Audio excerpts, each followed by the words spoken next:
Happy Monday, table family. It's Yolanda. It's Monday. So it's another episode of Everybody at the Table. I hope your weekend was restful as always. I love checking in. Follow up from a previous conversation. I hired a new cleaning service. I actually hired a new cleaning service. And y'all know me. I want to control everything, but it took a load off to finally have someone back into the house. And I was able to relax a little more and get a little more work done. And part of that work is recording a conversation with two of my sisters that I do life with, good girlfriends of mine. And we're going to have a conversation about evolving at our age. Like, we're not old, but we're a little more seasoned. You remember several weeks ago, we talked about Meghan Markle and her evolving from an actress and style blogger to a working royal, and now back to a homestead girly, and the criticism that she has endured because she dared to do something different. And it has me thinking about how women often get stuck in one lane, and how in my mother's generation, the baby boomers that got stuck in one lane, working for the same company, doing the same thing for 30 years. And that's not our current world. We are in a time where people are doing multiple things at the same time. If you have never had a chance to sit at the table with some good black women chopping it up, here's your moment.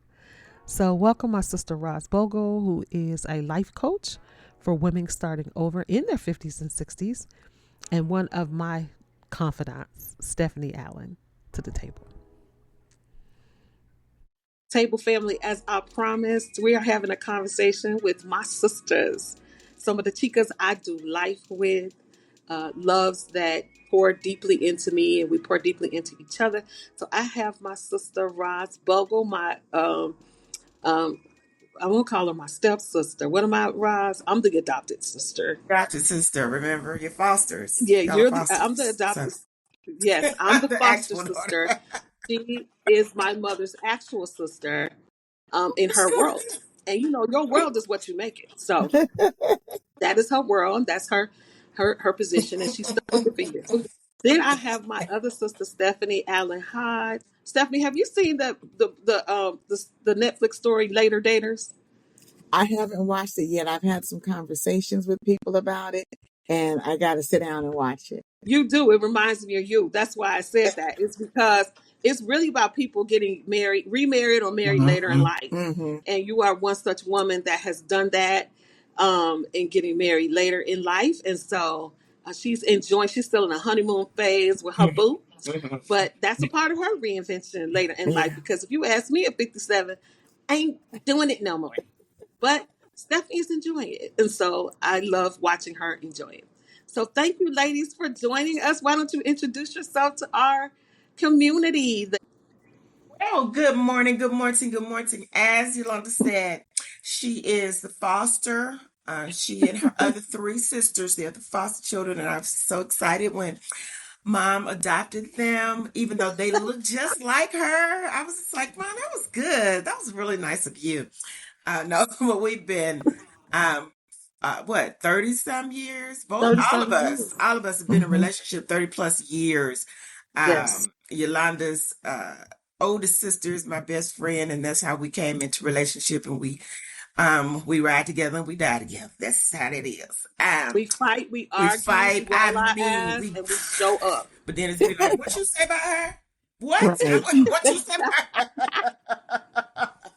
Will hurt you about Yolanda. To all of my non-black listeners, this is how black girlfriends get down. Y'all get a little Right. intro into how we get down. How we get down. But again, I am Roz Davis Bogle, and I am a women's empowerment strategist for women over 50. So that's why I'm so excited about being here today, to talk about the shifting and the transitions that we go through. And so many people are just so unaware. Even the people that are going through it are just unaware. Right. So just having that discussion today excites me. I am Stephanie Allen Hodge, and as Roz said, we have been in relationship at least since 1992. I met Yolanda in 1993 at a wedding. So our hearts were connected, and we have walked in several spaces. And our lives have mirrored each other at times. And so I am excited to be here. I have done something that most people may not want to do in terms of marrying at a later age. It wasn't my choice, y'all. Listen, I told God how funny He was. Stop playing with me. I said it in back in my teenage days. By 22, I'll be married and have 2 children, a white picket fence, and a dog, like like on TV. And God said, not so. But I am excited to participate in this conversation. I am one of those people who absolutely needs some help in kind of figuring out some paths. I don't really necessarily see myself in some spaces, but then once I enter in the spaces, I'm like, oh, I do this, or I know this, or I can do this, or I thought about that and put it on, on the table and never went back to it. So I'm looking forward to what I can share, but also what I'm going to gain in this conversation. We were talking before we started recording about how our parents didn't have multiple lanes. Right. My mama had one lane. She was a nurse, and that was it.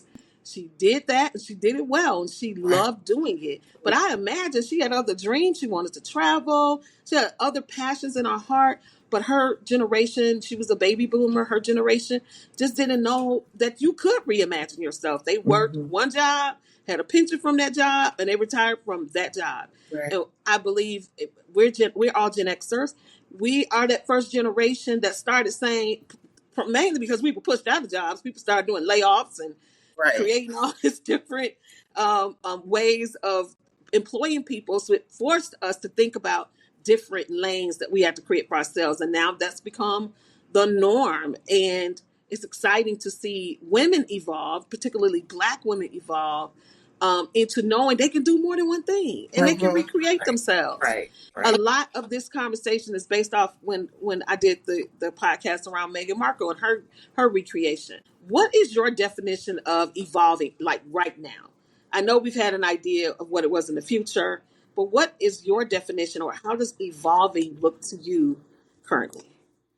I would say for me, my definition of evolving in this space and at this age is literally taking the time to look at myself differently and discovering some untapped gifts, some untapped skills, some things that have just lied dormant, that I know I have, but maybe, I won't say maybe, some of it has been fear, some of it has been not in the right space, not given that open door opportunity to step into those spaces. But now I'm seeing, one, let me push the door open.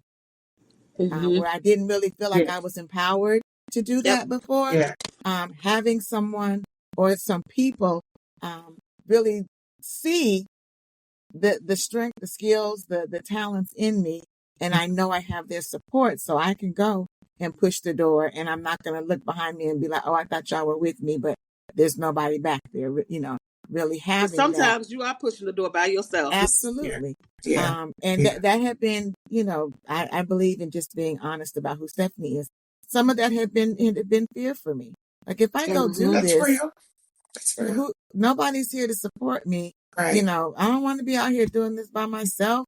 Right. What if I get it wrong? Or and people always waiting people always waiting to say, shoulda, coulda, woulda, and you weren't good enough. But I have found that, hey, there's some stuff I really can do, or there's some stuff I really have been wanting to do.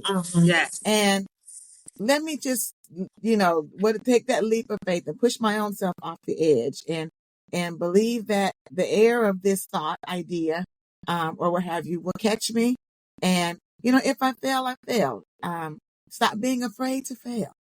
So that's where I am in this evolving. It's What the really kids those. said, clock that. That was a Is good that what they clockable say? moment, Stephanie. Okay. Not be afraid to fail. Not be, It's and not really failure, is it? Is it? I It's more think about for a learning. long time, it has been labeled as that.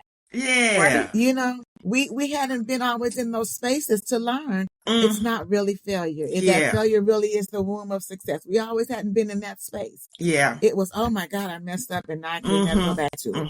And then people would say, oh my God, you messed up and you can't go back. You know, we didn't always have even these kinds of relationships and opportunities to sit at a table. To be vulnerable. Absolutely. We didn't always have that. Right.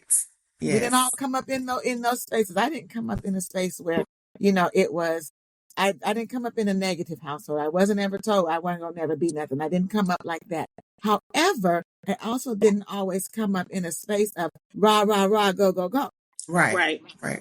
So I am seeing myself and talking to myself and encouraging myself. Yeah.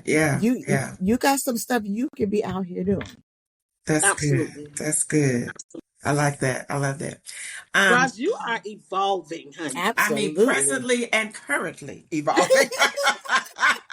And I say that because I know a lot of your journey behind the scenes. You're very open with that on your social media platform about your struggles with that. But I feel like you've hit your lane. Like you really have clocked into like, this is it, right? Yeah. This is what I'm meant to do in this time. So how did you get to this place of current evolvement? Well, getting to this place, when I say it's a process, yes. But honestly, much like Stephanie said, in terms of the evolution of what I call of letting go and resolving that this season was for that. This season was, the other season was for that, and this season is for this. And that's a day-to-day walk, though, y'all. That's not like, oh, I can just, bam, I got it. One of my things I'm so passionate about this conversation that we're having is, I've written a book, several, but I finished small ebooks that Stephanie helps me manage. She's going to help me manage because you know that ADHD thing. But we'll talk about that another day. But finding your purpose again. Again. I like Again. that. Oh, I love that. That's the name of the book. And it is about redefining yourself after 50. Because we were mothers in our 20s and 30s. And y'all. And wives. Don't forget we was married. We were wives. We were married. Yes, we were married. God, Lord. I got it, Lord. Okay. You brought some up in me, Lord. She's not. Yay, Stephanie. Anyway, so, but just being, we were focused on our careers. We were focused on buying houses and creating the dream, right? Yep. And we did that. We did it. Your sister and I had a real heart-to-heart the other day because I am, as we speak, in a couple of hours, I'm waiting for somebody to come by and look at the house. Girl, I understand. And then Monday, I'll have another scheduled appointment for somebody to come look at the house. And the reality is, my kid he's at home, but he's barely here. He works. He's, school full-time, finishing up school. So I'm in the days where I'm not raising a child anymore. Right. I have a roommate who's about to find another roommate, pretty much. And I don't need this house. I tell about it. I said, when I bought this house and I stood outside, Tanya Kroon was my realtor, and I said, I want my child to be in a safe place. This was his house. Wow. 20 plus years ago, it has served every single purpose. But that thing of letting go, because it's like, this is the safety it's zone. Just been us, and this is what he knows. This is what I know. This is what the dog knows, right? But trusting God to step out on faith. My God. Let's be honest. That's a real thing. That's a That's real in huge. this thing. economy, in In this this environment. economy, In yes. And you're this like, life, Lord, I'm not yes. good at sofa surfing. What is we talking about? You know, my life And has always been very regimented. You were yeah. talking about growing up. I grew up with grandmother, my nanas, and everybody in my family was old. I was the only child. So everything was stable. Mm-hmm. I knew at 5 o'clock every day what was gonna happen. I knew every Saturday what was gonna happen. All of my life. I knew who was gonna do what, how they were gonna do it, when my daddy was coming, when he was going. I knew all of that. And I was like, that part was so important to me because when I hear so many young people or children that they, don't have that stability, I was determined that my child was gonna Mm-hmm. have that. Absolutely. So, and I think it has paid off. I do. I think it has paid off. But in terms of what you're saying, Yolanda, in terms of this evolution, it is not a one-stop shop. It's not a Mm-hmm. one-stop wonder. It is about having the confidence to say, that was what it was. And I love that. And I'm so grateful for that. But let's see what else God got for me. Mm-hmm. In me posturing myself like that, it's starting to say, yeah, we look at the negative of things that could go wrong, but rarely do we think about this 50-50. Yeah, Mm-hmm. some could go wrong, but some could go right too. Right. Yeah. Yeah. And it's so funny you say that is when you talk about letting go. But the older I get, the less detached I am to those stable things, right? Yeah. Of owning a home Yeah. or, Yeah. career. You just become to just live a little freer Yes. Yes. and less attached Less to what attached. Yep. and let's just be honest, what the American Western That Have part. concept said of should what be. Yes. success is supposed to be, Yes. what doing well is supposed to look like. Those are all things created. I had a whole nother Social conversation on construct. the Social, marketing right. scheme of the American dream Yeah. Yes. Yes. that keeps us bound, Yeah. that keeps us, not free enough to make that scary decision, Yep. but freeing decision and just seeing what happens. Right. Right. We What's talk gonna about, happen? and especially us, as Christian, we talk, I believe God or God, Right. his intentions, if his intentions towards me are good, what makes me think that it's going to be bad? And Stephanie, you said something to me that I had to think about because you said be afraid to fail. This is like my third attempt at a podcast. Believe it or not, I've watched 2 other podcasts, but they never get off the ground because I didn't feel it was rooted in sustainability Mm-hmm. and longevity, and they all looked a little bit like this podcast, the conversation. I mean, like what I wanted to do, how I wanted to inspire, the topics I wanted to cover. But it was in this moment, and it was my previous attempts at doing it that when this moment came, I could scale up so fast because I've been studying and I've been looking and I was Exactly. tied in. And then all Exactly. of the pieces came together for this conversation. For such a time as this. Such a time as this. this. Yes. And so when we talk about failure being tuition Mm-hmm. and failure, if you learn from it, if you really take the not lessons failure. of it, Right. I don't see it as failure. You read Steve Jobs' book. He talks Yeah. about the prototypes of the iPhone and how much they had to put stuff out in his it wasn't garage. right. In his garage. And all of those things, right? And obviously he had a little more money to spend to waste. But that just comes with growth. Anybody that's successful has tried multiple times Yeah. Right. at whatever they're taking a shot at. Absolutely. There's very few one-hit wonders. There's very few. Very few. Very few. And I think that's part of the challenge with a lot of us is we see people who are doing things that we have considered or maybe even tried. And in our eyes, they're so successful there, but we don't take the time to read their story, to learn of their story, to learn of their failures, to learn of their, absolutely everything. Everybody doesn't go in the studio and get a record. Everybody doesn't do a podcast and all of a sudden you got, 50 million followers. Right. You got deals and speaking again. Right. And so we don't necessarily take the time to learn that this doesn't always, I don't know the statistics, but I would say 1 in 20 million folk hit it the first time. And success Right. And success is relative. I've Absolutely. come to the conclusion that if I'm doing it Then and I'm I'm putting it successful. out there, that's success. That's success. For this Yeah. stage, that's success. That's success. Absolutely. Right. And it's And I mean, there's it another. doesn't mean you have ideas to scale and Mm-hmm. goals that you want to achieve, but success is starting.